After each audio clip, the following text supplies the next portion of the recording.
pour tout le monde. Merci d'être là. Il y a beaucoup de choses qui ont été dites déjà que je n'ai pas besoin de dire.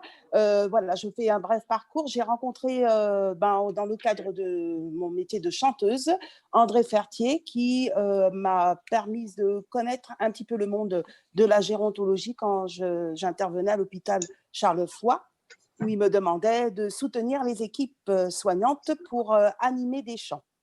Ça va faire à peu près 11 ans que je travaille maintenant en EHPAD. Donc, j'ai d'abord travaillé dans un EHPAD privé à but non lucratif. Et depuis 3 ans, je travaille dans un grand groupe à but lucratif. Donc, c'est bon, voilà. Ce que j'ai remarqué, ce que je remarque, c'est que le métier d'animateur demande d'avant tout d'avoir une vocation. C'est très important d'être à l'écoute de la personne, donc très important d'aimer les gens pour faire ce travail. Il est important pour tout animateur de compléter cette fonction par des formations pour mieux comprendre les personnes fragilisées, atteintes de la maladie Alzheimer ou apparentées, ou des personnes qui ont parfois des attitudes violentes, voilà, qui proposent, qui font... J'arrive plus à parler parce que je suis un peu speed en même temps. Voilà. Donc, si vous ne comprenez pas, vous me dites surtout. Voilà. Alors, donc, moi, en tant qu'animatrice, j'ai la chance, comme je suis chanteuse, de pouvoir mettre au service des résidents tout mon apport culturel, c'est-à-dire le chant, la marionnette, l'instrumental, les percussions, voilà, tout ça. Parce que c'est quand même ce qui ce qui reste encore chez la plupart des gens, je le remarque. Bien sûr, mon parcours n'est pas un parcours ordinaire. Je ne propose pas que ce que font la plupart des animateurs, c'est-à-dire le cognitif avec les ateliers mémoire, la loto, les sorties, voilà.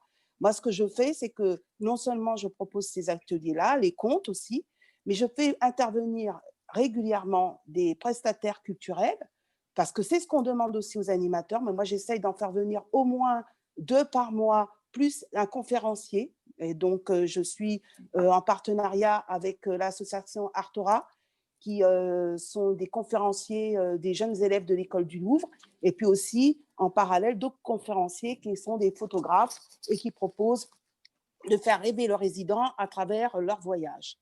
Il faut savoir que ce que j'ai remarqué, c'est que l'aspect culturel n'est pas très bien. Il y a un mélange, il y a un amalgame. On ne considère pas, je trouve, en EHPAD, la culture à part entière. L'animateur, elle fait partie juste de la fonction de l'animateur, mais ce n'est pas considéré à part entière, et je trouve ça dommage.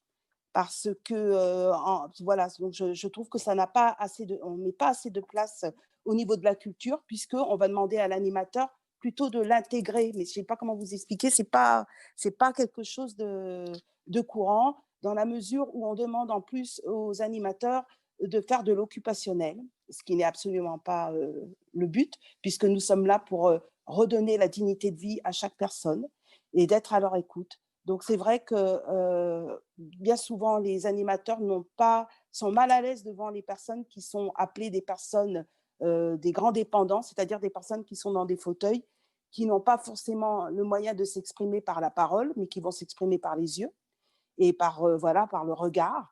Et je trouve que là, le côté culturel est aussi important. Donc, en ce qui me concerne, j'essaye d'associer ce qu'on appelle la musique avec le visuel, par des images ou par la marionnette. Voilà. Je pense qu'ils ont besoin de visuel aussi.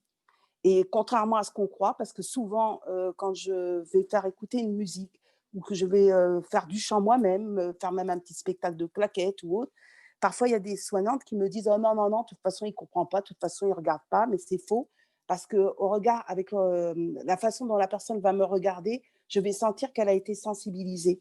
Et c'est très important d'avoir ce retour-là. On a aussi des personnes...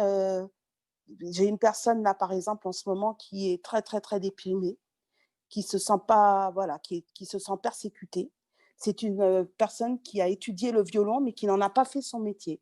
Néanmoins, dès qu'on lui met de la musique, elle est complètement différente. Elle retrouve juste dans cet instant-là un peu de bonheur.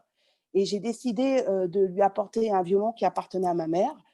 pour voir si elle va pouvoir retrouver le geste ou retrouver cette sensation. Alors bien sûr, le but, ce n'est pas de la mettre, dans un sentiment d'échec. Voilà ce que je veux dire aussi parce que je regarde en même temps l'heure, excusez-moi.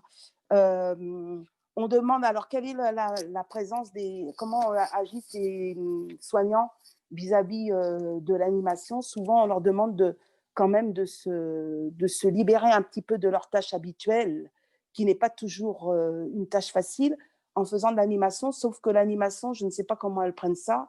Je pense qu'elles considèrent que l'animation, c'est de l'amusement, genre on va faire le clown et on va faire le club med. C'est pas du tout ça.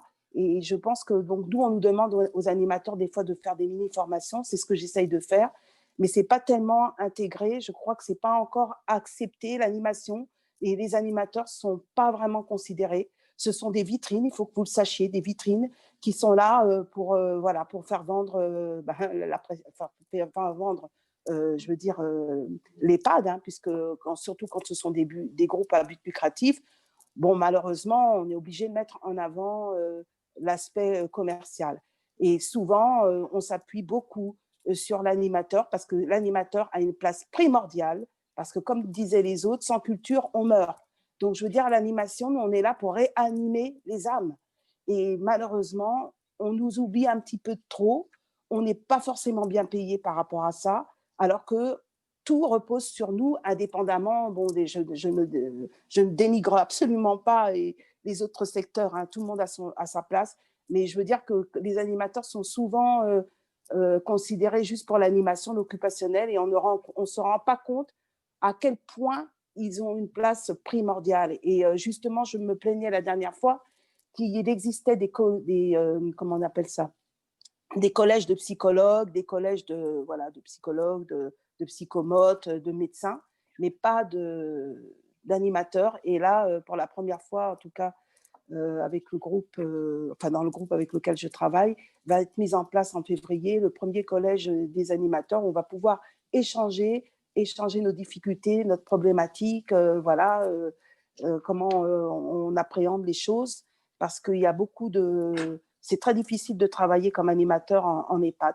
Il faut quand même une spécialité. Il y a beaucoup d'animateurs qui viennent et qui se penchent d'abord sur l'animation de centres de loisirs ou avec les jeunes, et ils n'ont pas conscience de ce que c'est que d'approcher une personne âgée. Et voilà. Donc, je pense que là, il y a un gros travail à faire, une grande sensibilisation à faire